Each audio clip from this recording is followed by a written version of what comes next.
شروع کرتے ہیں. پہلے تو ایک چیز بتائیے, one of the legal team of Khan صاحب کا میں انٹرویو دیکھ رہا تھا کسی چینل پہ, تو انہوں نے کہا کہ خان صاحب کو بھی سزا ہوئی ہے لیکن ڈسکوالیفیکیشن 5 سال کی نہیں ہوئی. پہلے تو یہ کلیئر کریں کہ یہ کیا خان صاحب اور ڈسکوالیفائی ہو نہیں گئے؟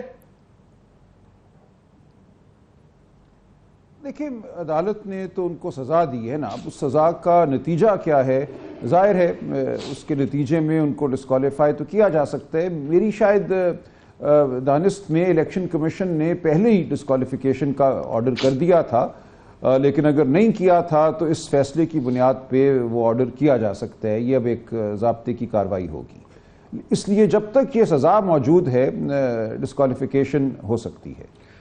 دوسرا بھی یہ بتائیں, اب ایک اسلام آباد ہائی کورٹ میں آ گئی ہے اپیل کہ جی یہ ڈیسیژن سیٹ سائڈ کریں اور ہمیں بری کریں سب کچھ, ایک سپریم کورٹ میں بھی ڈلی ہوئی ہے. تو اب کیا ہے, ایک جگہ مقدمہ چلے گا, دونوں جگہ چلے گا؟ یہ ذرا ہمیں کلیئر کر دیں.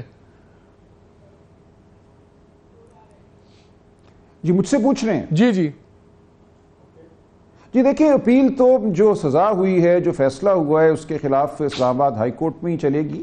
سپریم کورٹ میں تو وہ پہلے معاملہ تھا, جو پہلے درخواستیں تھیں, ٹرانسفر کی ایک درخواست تھی کہ مقدمے کو جج صاحب سے, ہمایوں دلاور صاحب سے ٹرانسفر کیا جائے, اس کے خلاف سپریم کورٹ گئے ہیں کیونکہ وہ ٹرانسفر کی جو درخواست تھی وہ اسلام آباد ہائی کورٹ نے, چیف جسٹس صاحب نے مسترد کر دی تھی. تو وہ باتیں اب ایک طرح سے میری نظر میں پس پشت ہو جائیں گی. اصل معاملہ اب وہی ہے جو اسلام آباد ہائی کورٹ میں اپیل کی صورت میں کل جس کا فیصلہ ہوگا یا جس پہ کل سنوائی ہوگی.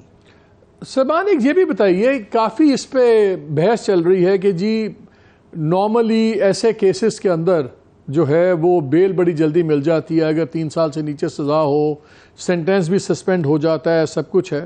پھر لیکن کچھ رپورٹرز سے بات کر رہے تھے لاء منسٹر صاحب, تو رپورٹرز نے بتایا, دوستوں نے, انہوں نے کہا کہ جی وہ تو کہہ رہے تھے نہیں نہیں نہیں جلدی بیل کا کوئی چانس نہیں ہے, کم از کم بھی جو ٹائم ہے مہینہ 2-3 مہینے تو کہیں نہیں گئے. یہ کیا اس طرح کے کیسز میں پاسٹ پریسیڈنٹ کیا ہے کہ بیلز ہو جاتی ہیں, نہیں ہوتی؟ دیکھیے جی, جو ہمارے ملک کی نظیر ہے, جو بڑا مستحکم قانون ہے آج دن تک, کل بدل جائے تو وہ اور بات ہے, وہ تو یہی ہے کہ جہاں سزا نسبتاً کم مدت کی ہو, اور یہ 7 سال سے کم کو کم مدت کی سمجھا جاتا ہے, وہاں سسپینشن آف سینٹینس جو ہے وہ بہت ایک as a matter of course ہو جاتی ہے, یعنی کہ معمول کی بات ہے. پر یہاں تو معمول سے ہٹ کے اتنی فاش ہماری نظر میں غلطیاں ہیں کہ ان کو گواہ لیڈ نہیں کرنے دیے گئے, ڈیفنس دفاع کے لیے کہا گیا کہ آپ گواہ پیش نہیں کر سکتے. یہ تمام معاملات اتنے واضح ہیں کہ یہاں اگر سسپینشن آف سینٹینس نہیں ہوتی تو یہ بہت ایک حیران کن ہماری نظر میں بات ہوگی. نہیں, لیکن ایک مجھے بات بتائیں, آخری دن جب آرڈر آیا ہائی کورٹ کا کہ آپ لوگ اس کے میرٹس پہ دوبارہ کورٹ کو کہا کہ اس کی مینٹیلیبلٹی پہ کہ جی بنتا ہے کہ نہیں بنتا, آپ دلائل دیں, تو آخری دن جب انہوں نے 8 بجے صبح بلایا تو جج صاحب کہتے ہیں کہ نہ لائرز آئے نہ خان صاحب آئے, اور اگر ان کی سائڈ کے لوگ کہتے ہیں کہ ایسے موقع پہ جج کے پاس تو کوئی آپشن ہی نہیں ہوتا کہ بجائے اس کے سوائے اس کے کہ وہ فیصلہ سنائے, تو اس دن لائرز کیوں نہیں گئے صبح کورٹ میں؟ دیکھیں, ان کا موقف وکلاء کی ٹیم کا یہ تھا, ایک تو دیگر مقدمات تھے اور جگہ وہ مصروف تھے. موقف یہ تھا کہ جب یہ معاملہ ابھی اگلے ہفتے طے ہونا ہے کہ گواہ دفاع میں پیش کرنے ہیں یا نہیں پیش کرنے, تو کیسے مقدمہ جو ہے وہ 4 تاریخ کو یا 5 تاریخ کو ختم کیا جا سکتا ہے. اگلا ہفتہ وہ تھا جو کل یعنی کہ سوموار سے پیر والے دن سے شروع ہونا تھا. اس ہفتے میں ہائی کورٹ نے فیصلہ کرنا تھا کہ دفاع میں گواہان جو ہیں وہ پیش ہوں گے کہ نہیں ہوں گے. لہٰذا یہی کہا گیا ان جج صاحب کو, ٹرائل جج صاحب کو, کہ آپ انتظار کیجئے اس معاملے کا کہ گواہان کے حوالے سے اسلام آباد ہائی کورٹ فیصلہ کر دے. اگر ہمیں اجازت ملتی ہے تو گواہ پیش ہوں گے, نہیں ملتی تو ہم سپریم کورٹ جائیں گے, اور گواہ جب آ جائیں گے, ان کی گواہی ریکارڈ ہو جائے گی, تو اس کے بعد ہی حتمی دلائل دیے جا سکتے ہیں نا. انہوں نے تاریخ رکھ لی تھی حتمی دلائل اور فیصلے کے لیے. اگر وہ یہ کہہ دیتے کہ میں فیصلہ نہیں کروں گا, آپ دلائل شروع کر دیں, اور جب تک گواہان کے حوالے سے اسلام آباد ہائی کورٹ کا فیصلہ نہیں آ جاتا ہم کوئی فیصلہ نہیں کریں گے, تو بات مختلف ہوتی. وہاں وہ تلے ہوئے تھے, ان کا یہ ایک اعلانیہ موقف تھا کہ میں آج بحث سن کے آج ہی فیصلہ کروں گا, اور یہی ہوا. بحث سننے کے 20 منٹ کے بعد انہوں نے 30 صفحوں کا ایک فیصلہ جو تھا وہ دراز سے نکال کر پیش کر دیا. تو یہ تو ایک ایسی صورتحال تھی کہ اس میں موقف، اصولی موقف نہ لینا کلائنٹ کے ساتھ اور جو قانونی پروسیس ہے اس کے ساتھ میں سمجھتا ہوں ایک طرح سے بے وفائی ہوتی. یہ ضروری تھا کہ یہ باور کرایا جائے کہ ہمیں گواہ پیش کرنے کی اجازت نہیں دی جا رہی، اس صورت میں بحث کرنا ممکن نہیں ہے. لیکن یہ بات کورٹ کے اندر جا کے نہیں ہونی چاہیے تھی.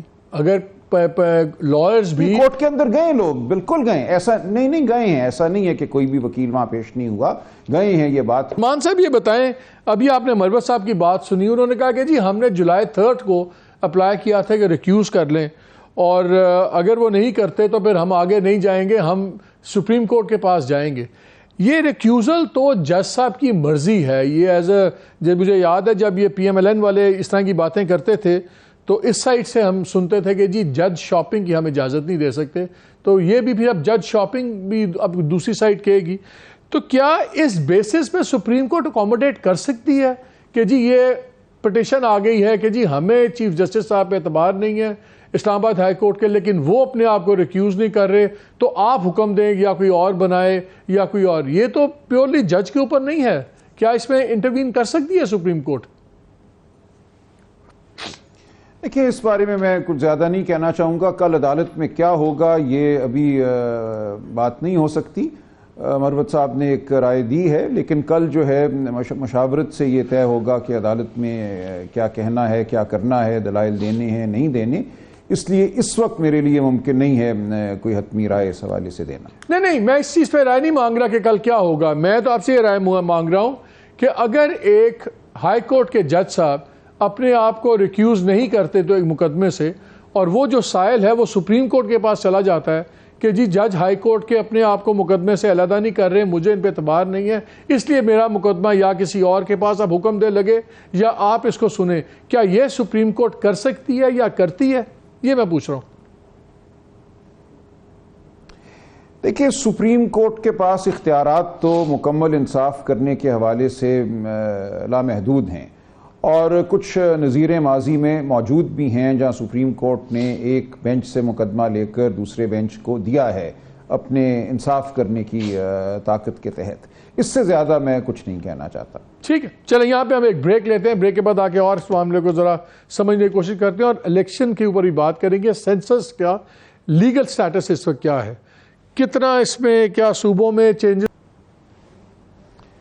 دیکھیں، اگر اس سینسس ہی کو چیلنج کر دیا جاتا ہے، پہلے تو اگر آپ یہ اصول مان لیتے ہیں کہ کاؤنسل آف کامن انٹرسٹس کو یہ حق حاصل تھا اپنی موجودہ حیت میں بھی، جس میں 2 کیئر ٹیکر وزرائے اعلیٰ شامل ہیں، کہ وہ اس کو اپروو کرے سینسس کو، تو پھر سوال یہ ہوگا کہ کیا یہ سینسس ٹھیک ہے، نہیں ٹھیک ہے، اس پہ کس کو اعتراض ہے؟